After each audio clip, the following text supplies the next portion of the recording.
permanently fixed. Okay, I'm going to give you a real quick overview of what and why the Trent Severn Waterway is, and how it all works, and why it has to be in place, or at least why it was developed over many, many years, over about 70 years that they built it. And this is what it looks like, because I am just reviewing some charts here.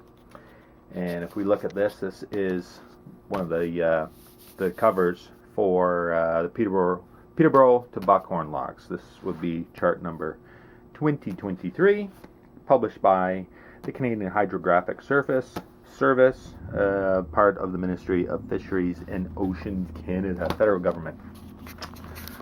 So, here is the overview of where the Trent Severn comes from and goes to. So, overview of a map, Lake Ontario on the bottom. This would be New York State down here, the city of Toronto over here, and Buffalo, New York is right down here, the Welland Canal. So Niagara Falls would be just to the south of this map. New York City would be that way. This is Oswego, New York, which is the beginning or the end of the Erie Canal, depending on your orientation. So for people who are traveling up from the United States, doing the Great Loop, etc., they would come up as one of the routes, at least, through the Erie Canal, pop out at Oswego, and cross Lake Ontario. And one could either go this way to Trenton or around this way to Trenton. So,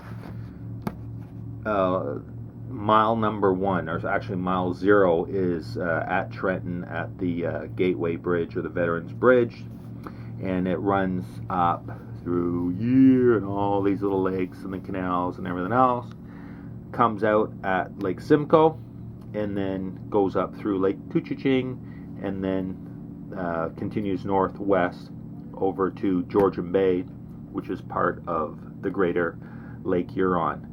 And then from there, one can go through the bay over Lake Huron into Lake Michigan, Chicago, wind its way to the Mississippi, and then south into the Gulf of Mexico, and then up the eastern seaboard, and come back here. And that's why it's called the Great Loop, which is a phenomenal trip. Bottom line is, from this area, we are located at roughly, let's say, the middle. Geographically not, but in my mind anyways, we are on Lake Simcoe. And so from our home port, where I'm sitting and filming this right now, we can, in actual fact, visit with this boat. We can get to any part of the world that is accessible by an ocean, because we can get out to the Atlantic Ocean either through the St. Lawrence Seaway and head east to the Atlantic, or down the aforementioned Mississippi River to the Gulf, which is part of the Atlantic Ocean, right? So we can go over to Europe, or go down to the Panama through the Pacific and go over to Asia. But I digress, as I often do. Let's get back to the chart. So, to overcome the different elevations, they built locks. So we start at Lake Ontario at the Bay of Quinte, which is down here in Trenton, and that is at 243 feet or thereabouts above sea level. And you can see one quickly has to rise. Each little step here is a representation of one of the locks, and it carries on, boom, boom, boom. You see there's a really big step here, which is the Peterborough lift lock.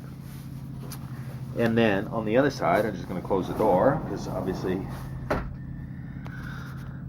something's being prepared with foil. And then you carry on up to, boom, boom, boom, Balsam Lake, which is the summit. That's the highest point, which is 840 feet above sea level. So you can see we've gone up approximately 600 feet. Rose up to Balsam Lake, which is the Kirkfield lift lock, which is on this side, which is the other big jump in it. And that is the apex of the system, and that's where the markers change, given the red right return rule. And there's big signs emblazoned everywhere, but a lot of people forget about that. So if you're coming up this way, the red, of course, is going to be on your right as soon as you hit that and you go down. Now the greens are going to be on your right, starboard side, heading downstream. So, and then we come back into Lake Simcoe, Couchiching, and from here we are dropping down again onto Georgian Bay at 577 feet or thereabouts, because the water level is changing all the time, obviously. So we go from 240 feet to 840 feet, excuse me, 600 feet up, and then down to 577 feet, and I'll let you do the math on that because I don't feel like it. Anyways, that's why we have all the locks and a really neat trip, and that's where that is. That is a quick overview of what the Trent Severn Waterway is all about, why it works, and why we have all the locks to not only travel through, but to visit, because it's a beautiful trip to go to each one. So there you go. Now you learned something about the Trent Severn Waterway. But wait, that's not all. One more thing I wanted to add was the fact that where we're located on Lake Simcoe, we are part of the Trent Severn Waterway. Now, as a number of you have discovered, I put up a few videos last year and even into this year of being 2013 of the fact that the water levels on Lake Huron, Georgian Bay, Lake Michigan dropped really, really severely last year. It was probably down 3 feet from 3 years ago, which was, was causing a bit of a nightmare. Fortunately, we're back up to above datum. And datum, of course, is, the registered, agreed level of the lakes. But a lot of people said and questioned, even people that actually boat and live on Lake Simcoe, were saying, well, how come the water levels haven't dropped so much on Lake Simcoe? Or conversely, they say, why do the water levels drop every fall towards the end of the season where we are now? We're in middle of September when I'm filming this. And the reason is that the water levels along the whole Trent Severn Waterway are controlled by Parks Canada, the administrators, for the time being at least, of the Trent Severn Waterway. So let's just go back really quickly to the map. And we're going to look at Lake Simcoe here, where we are. So, and that's where that level is, Lake Simcoe, Couchiching at the same level. But since all the water that is going from the top at Balsam and the entire watershed, which, drains from an area geographically, about this big, all the water drains into the system, and it heads either down to Lake Ontario in the south or up into Georgian Bay in the northwest. So this is all controlled, so it can be managed, used. There's a lot of, there's a number of hydroelectric plants. I think there's about 22 hydro plants, something like that, or more along the system.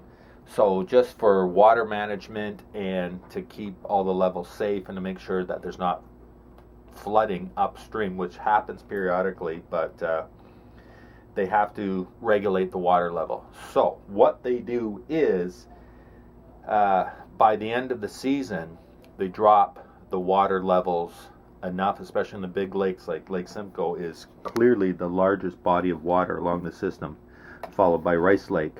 And so what they do is they try to reduce some of the water levels so that the upper reaches can drain in the spring with the snow runoff, the melt off.